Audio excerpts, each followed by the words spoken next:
Today's guest was recently named one of Loudoun County Virginia's top 40 under 40 for his role in business and community leadership. He has a truly inspiring story, overcoming a lot of obstacles to being at around 30 million in real estate sold. Welcome to the Your Home podcast, where you are home. David Pena. Hey, thanks, man. So grateful to be here. Thanks for the invite, and damn, what a great introduction. You did your homework. I love it. I'm listening. I'm like, oh shit, that's me. Well, I don't want to get too much into it because I really want to hear, from you, your story. It is truly inspiring, just from what I understand, where you've come from, to where you're at now. So please, I think this is going to be something great. I'd love to hear it. And for the listeners and viewers, okay, tell us sort of where you came from in your background and, how you got to where you're at now. Yeah. So this is great, dude. I should be doing podcasting. This should be my job. I love talking about me. Somebody asked me about me. I'm like, okay, this is great. I just go. So I'm originally from El Salvador, third world country. Came to America when I was 14 and didn't speak any English. Got to ESL classes. Didn't go to high school either. I got my GED when I was like 18. Mm-hmm. But I was working at a restaurant as a waiter, and I met this lady, and she's like, "You'll be great in real estate." And I was like, "Let me look into it." So I look into it, as you know, getting into real estate is the easiest thing ever. And I was like, and Google doesn't tell you that, the average income of a realtor is like $30,000 a year. I didn't read that. What I read was, you can make millions of dollars. So I was like, I'm definitely going to do it. So I got my license, and dude, it was so hard. You get your license, you go to the classes. They don't teach you about sales. They don't teach you about anything. They just teach you about laws, whatever. They prepare you to pass the exam, the test. You pass the test, and then you're like, throw it out the window. Right. All that stuff that you learned. Good luck. And but I joined a brokerage. It was good, great training, and that's what kind of got me into where I am now. It was a good foundation, and I jumped in with both feet. I always tell people, like, if somebody would have told me what I was going to go through, I don't think I would have done it. I think I would have, I don't know. That's interesting. Yeah, I heard recently if someone were to explain, this might have been from you actually, if someone were to explain all of the steps that it took to get to success, you most likely wouldn't start on the path to begin with. Now, for you, not knowing any English, you're working in a restaurant. Right now I look and I follow you on social media. You're very charismatic, entertaining. I love the content that you put out, and it's all very positive, and it's my style. So I really enjoy it, and I'm drawn to it. Even at the point where you're working in the restaurant, do you have this same sort of energy and personality? And is that what you feel this person saw in you to recommend that you get into real estate? Yeah, I've never asked her, and I know her. I should meet up for coffee and be like, what was it? What was it? So when you're growing up, right? This is like a really deep question. I wasn't always like this. Like, I had to kind of become this persona that I am now. You come to a third world. You come here. You don't speak the language. That's going to be very uncomfortable. Mm-hmm. That's going to be very humbling experience, and because I couldn't have a conversation like this with you. I could only communicate with somebody who speaks the same language as me. So it's like, I need to learn English, right? That was my goal. So my goal was to learn English, and I went into English TV, English music, Eminem. I learned a bunch of his lyrics. I was like, if I could understand that man, I could understand anybody speaking English. So while I was doing that, I had to build some type of confidence or some type of charisma, because you make a light of anything. You make a mistake. Oh, sorry, English is my second language. I'm still do it. I still use it. So I think it wasn't until early 20s, mid 20s, when I started using the charisma to my advantage, because I was like, people want to be around people who they like, people who have good energy. Nobody wants to be around a Debbie Downer. Nobody wants to be around. He's like, oh, this sucks. This it's like, and also America's a beautiful country. I'm so grateful to be here. I'm like, why would I even bother to complain about? I mean, listen, I complain about things, but I don't have to complain about. Overall, my life is great, and I should just share the happiness and be grateful. Yeah. And I think to have reached the level of success that you have in this industry, you have to have that mindset because, like you said, it's easy getting into it, Yeah. but it's so hard once you actually get started. You know, a lot of times you're on your own and you don't have a lot of, mentorship and guidance unless you go and seek that out. Right. It's all on you to, whether you succeed or whether you fail. So it'd be very easy to take on sort of a mindset of making excuses and complaining all the time. But the people like yourself who tend to succeed the most, all share that same sort of mindset and attitude about the industry. And, for you getting to, 30 million and I don't know if that's a completely up to date figure, but, the 30 million in transactions is very impressive. And especially right now, the market that we're seeing today, we were just sort of discussing before we started rolling here, the market in 2020, 2021, and how it's sort of changed. There's a lot of fear right now in the marketplace with the headlines that you're seeing on mainstream media, rates being high, inflation getting a little bit out of control. How are you able to help your clients put that fear aside and, help them to move forward with either buying or selling in today's market? So that's fantastic, dude. You're like super smart. No, but you're gonna have those people who they're waiting for a market crash. They're waiting for whatever. They will never do something. And the people who are in the fence, like, I kind of want to do it. I need to do it. If you're a first-time home buyer, you guys work with a lot of first-time home buyers, right? Oh yeah. If you don't own a house, now is the best time to buy a house, unless you have a time machine. You can go a couple of years back. Yeah. Then there's this famous quote: "When is the best time to plant a tree?" 20 years ago. When was the second best time to plant a tree? Today. If you don't own a property, now is the best time to buy because, as you can see, the market the inventory is tight, right? It's like, okay, well, I don't have a lot of options, whatever. But there's not as much competition. Right. You're competing. You are making an offer. Hopefully, the seller can help you with seller's concessions. That can help you buy down your rate. You can use that money for whatever you want. Or you just wait until the rates come down, which is next year, 2 years, 3 years from now. You refinance. Now you have an asset that has appreciated for the last 2 to 3 years. Where if you're renting, what are you going to have in 3 years?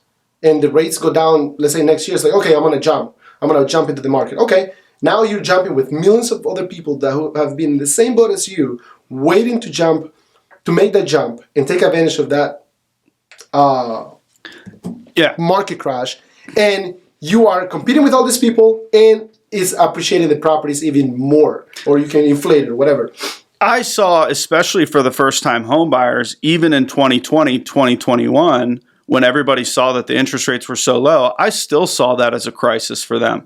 The first-time home buyer had a very challenging time getting their offer accepted because they were going up against people with tremendous amounts of cash that were wanting to bid above and beyond what the sellers were asking for. And if you were somebody looking to get in the game with just a 5 or maybe 10% down payment, you didn't have a very good chance. So there were challenges then, even though it was a much more popular narrative because the interest rates were so low. It was very challenging on first-time home buyers. The challenge has shifted now to just, can you qualify? Right. Is there, can you afford a home? But the mindset, because of those interest rates being higher, everybody says, oh, it's not a good time to buy. As a first-time home buyer, I agree with you 100%. Right now is a major opportunity for you to go in and take advantage of the fact that the demand is so low. Yep. In a couple years, go ahead and refinance. So, I mean, that was kind of my next thing, is just tips that you have. Well, and if you go back 2020, 2021, when these same people, they did not buy properties then because it's a market crash. Yeah. There's a market crash. It's been 2 years, 3 years later, they're still thinking there's a market crash. And if you look at the numbers, there is about 5 to 6 million properties shortage of inventory in the United States. So it's a market crash is going to happen. Who knows, right? If the world decides to go, we got a third world war, then yeah, maybe. Yeah. I don't know. But other than that, based on the information that we have, we don't think that's going to happen. And the best way to park your money is buying a house, especially if you don't own a property. Yeah. I cannot stress that hard enough. Well, I think that what's really important, and probably another contributor to how you're able to, help convey this message to your buyers, obviously you've got a lot of passion about it. You truly believe in home ownership. Yeah. 100%. You really do. Yeah. So I bought my first house when I was 23. I bought it for $266,000. That property has appreciated about $200,000. Wow. I wish I could go back in time and buy more houses. Mm-hmm. So I bought a couple houses during the pandemic. I'm trying to buy another property right now. I'm under contract. I don't know if it's going to go through. But that's the best way to park my money. You have a hard asset. Like, whatever happens, I can go and touch it. I mean, listen, I invested some money in the stock market when I was 2020, 2021. Everybody was making money. What's the saying? Anyone can be a great investor on a bullish market. Yeah. Something like that.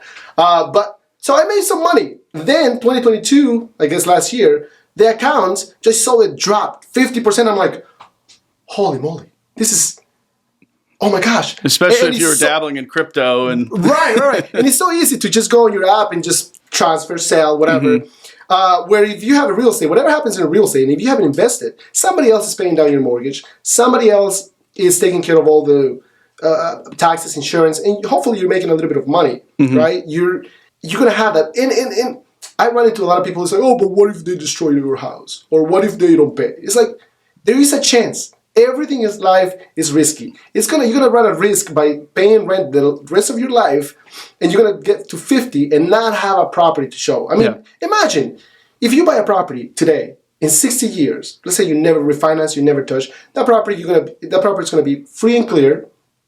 But in 30 years, that property is gonna be worth way more than you pay for. And now imagine if you had 10. And if you never buy a property, what are you going to have to show? You're going to invest in your 401k, which is great. But I do think you have to have multiple buckets of investments to be able to show something, right? So it's great to be able to show that vision, because I love what you're saying. I'm getting jacked. I'm like, let's go buy some houses right now. But to show that vision, especially to somebody as a first-time home buyer, not to just be looking at what's right in front of you, which is important, and we take care of that obviously on the mortgage side. Right. Hey, let's make sure you're comfortable with this monthly payment. Let's make sure that you've got a little bit of cash set aside for some down payment and closing costs. But for you to be able to articulate that, to say, look at this vision, look at what your life will be like 60 years down the road by accumulating properties. Start out with your first one and then move on. Just start slowly adding little by little. And you can attest to that because that's what you've done yourself. Yeah. So for you to be able to pass that along and show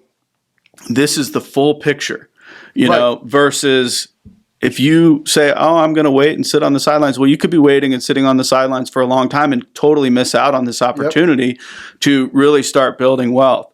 So, where does that, is that just your passion about real estate that, comes out and you just want to share it? Or is this something that you planned out from? So I love real estate, right? But I didn't find real estate until I became a realtor. Right. And I bought my first home, and I had no idea what I was doing. I was still, this mindset has gotten in the last few years, but I always wanted to be rich.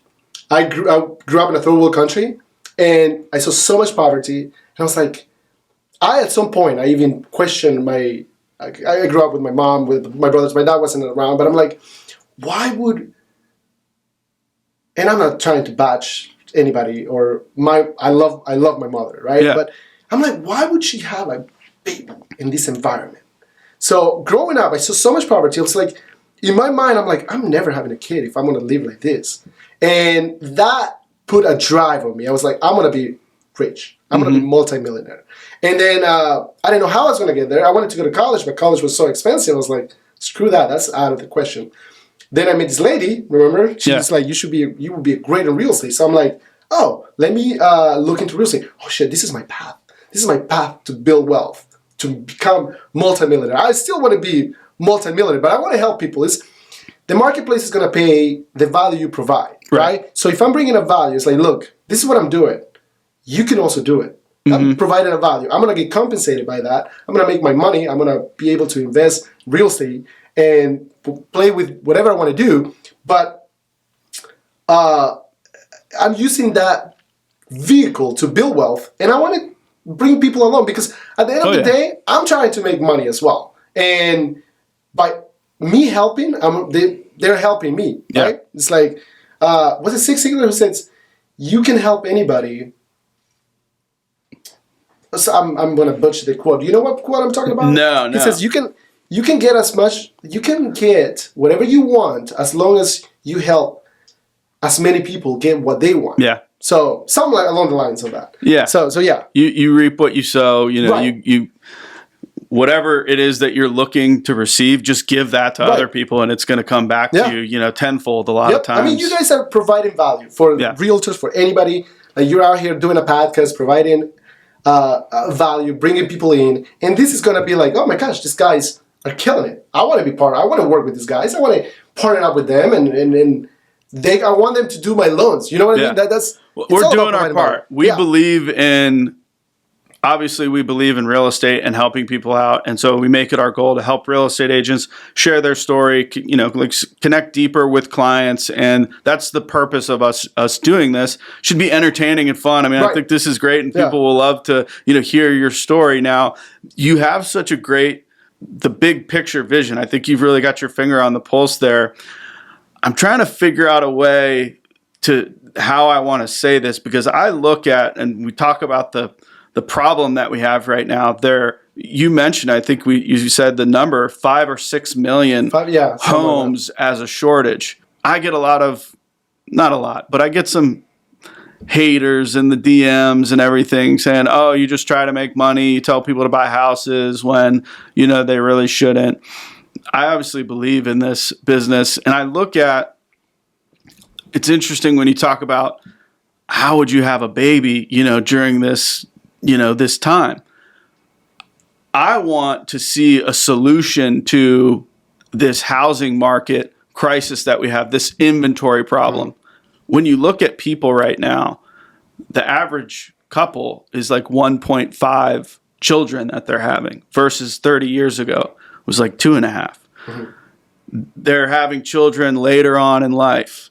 It's a correlation with the lack of affordability, with housing. So I take it so extreme as to say this housing issue that we have of not being able to have enough homes for people to move into, it could be the end of our civilization as a whole.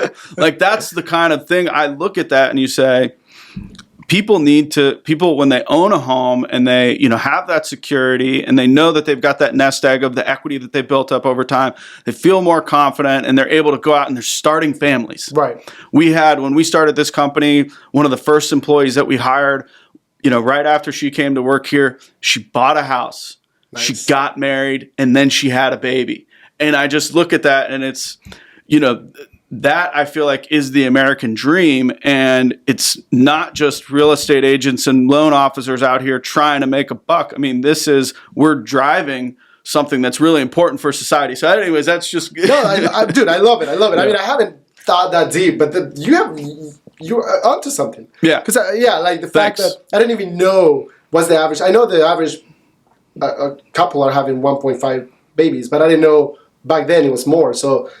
It's down right now, people are getting married and buying houses and having children later. And, the number one, when you look at the polls, the number one concern, facing young adults right now is, their financial future and affordability and being able to buy a house. So, we've come up with, we're always looking to come up with solutions. And present options right now. We're offering, buyers like a 1% lower interest rate for the first year on the mortgage to just help them ease into home ownership. We're offering to pay for certain costs to just lower the, initial upfront investment that it's going to take to get in there. Just doing everything that we can. Yeah, we want to make money too, and we're in business to, provide for our families. But, ultimately, I think in order to make it through, a market like this, so many people have exited the business. You really have to be passionate, you are, about this and really believe in it to stick through it for the long haul. And I'm on that note. So I don't have kids, so you probably shouldn't be taking advice from me when it comes to families. But I think you have to get your house in order before you even start having kids. That's just my opinion. I wouldn't have kids if I don't have my financial. So I can see where all these people are like a little bit hesitant on having families, but they have to get started. I mean, if they're on a Saturday, they're playing video games all day, eating Cheetos, and it's like, I don't want to have a wife because it's so expensive to buy. I said, bro, get out of the couch and do something. And go look at freaking properties. Yeah. You don't have to have a pre-approval. Go to open houses. I mean, you do have to have a pre-approval when you're serious. But just for fun. Just go and spend your mind. Be like, I could own this property. Even if you cannot afford it. I'm a huge believer of the law of attraction. Taking action, right? So, but sometimes you have to be in that environment. How does that people live in? If you have a friend who owns a property, go visit him and be like, bro, how do you live? How do you pay your mortgage? Yeah. Like, I've always had roommates. I've had roommates since I've owned properties. I own multiple properties now, and I still live with roommates. Okay. Because, first of all, I like living with people. I'm a people person. But at the same time, it helps pay the mortgage. At the end of the day, they help me pay the bills. Yeah. So I'm like, why not? Right? So, and a lot of these people are like, I want to live alone. And I'm not bashing, whatever is their choice. But if you are young enough, you can afford to take risks. You can afford to leverage. That's very true. Yeah, when you said, you help them to make sure they feel comfortable. But looking back, when I was buying my house, I wish I would have gone to whatever my maximum was. Because now looking back at that mortgage, it's like, okay, it's not. Back then it was a lot of money. Right. But looking back, it's like, damn. I should have bought something bigger. Yeah. I should have bought something, So, and get roommates. It's not a big deal. If you're single and you, like, who cares? It's like, okay, you want to meet a girl and you want to bring her over and say, oh, do you have roommates? It's like, I'm a businessman, baby. If she doesn't want to do anything with you because you have roommates, good, let her go. Yeah. She shouldn't have been there anyways. So, that's good just point. A side note. But. So, I want to see, are you following this, just talking about some current events real quick, are you following this NAR lawsuit, anything, do you have a take on this? There's a $1.8 billion judgment issued in favor of the plaintiff, but it was a lawsuit against NAR and some other big firms, talking about some collusion that was going on, and it's impacting buyer agents and their, how those buyer agents are paid. Are you following that? What's your take on this? I know about it. Okay. I don't know enough to have a take. Okay. But I do know that at the end of the day, things happen. Yeah. Nothing has been easy in life. Like whether it's this lawsuit, in 5 years it's going to be another lawsuit, whatever. You just have...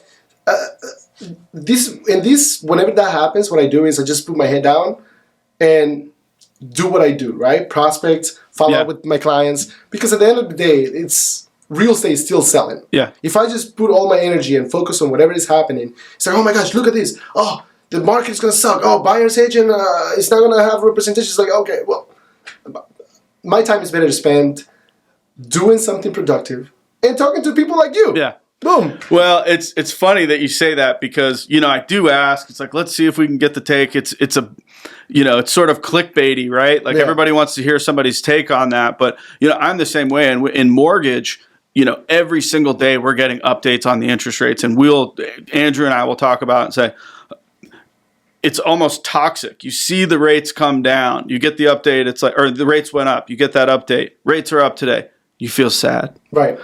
the rates go down, you feel happy. And it's like, it has this impact on your mindset when you're constantly following along, and it's way better. I've said, like, we need to figure out how to just not get these updates because interest rates are up, interest rates are down. We've got clients that we need to go out and help regardless. So I take sort of the same approach. Yeah. That's perfect. I mean, the news media make money by sharing bad news. Yeah. They don't show the news saying 50 children were saved today. No. It's like, no. They make money when something tragic happens, and they're like, "Oh, look at this!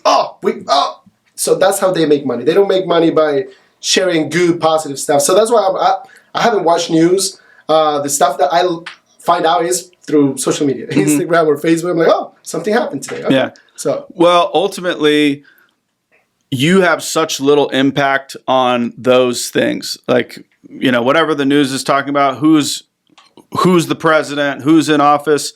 You don't have any impact on that. So like what you say, make sure you have your own house in order. Stop worrying about what's going on in the White House. Start worrying about what's going on in your house. Right. You're right. Yeah. So it's great, I think, especially in these times right now, to have that sort of mindset and be focused on what's in front of you. So what does the future have in store for you, David? So first, I want to get to $10 million in real estate. Okay. That's my goal. I should be thinking bigger. Yeah. But as right now, I'm gonna. That's my goal. To get to $10 million in real estate, like on my own, right? And then I want to build a team. I want to be a real estate. I want to build a real estate team and have people work under me. So that's what's next. Awesome. Yeah. So I'm curious about the team. I'd love to ask you a little bit more about that. Right now, what's your setup like?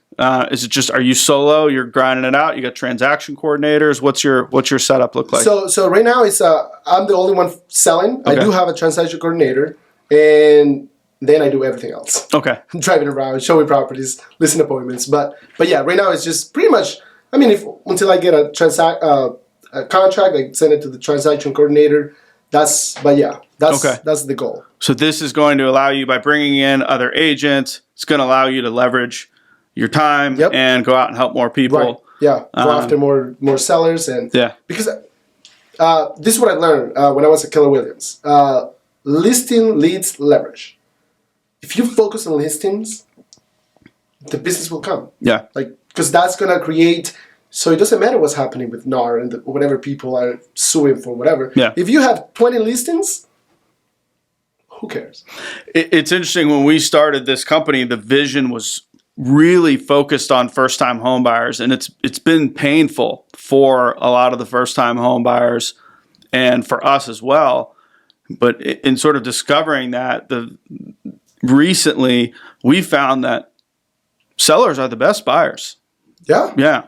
It's tough on the first-time home buyer, but for us, that's who we're primarily working with. It's you have a seller, they're downsizing or maybe relocating for work. There's some type of life event that they're going through, and they're in a position after selling a house to be very competitive, on the market as a buyer. On the flip side, so and they've built equity in the property. Yeah, they're doing the American dream. Yeah, right. They're taking $100,000 equity that they've built on the property.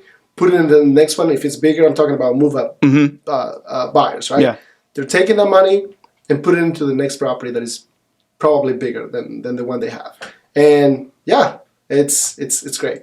Yeah, awesome. Well, I'm excited to continue to watch your journey. Yeah, thanks, man. I follow you on your Instagram, and it's just one of the accolades I think I forgot to put on your introduction is the self-proclaimed most humble real estate agent in the world.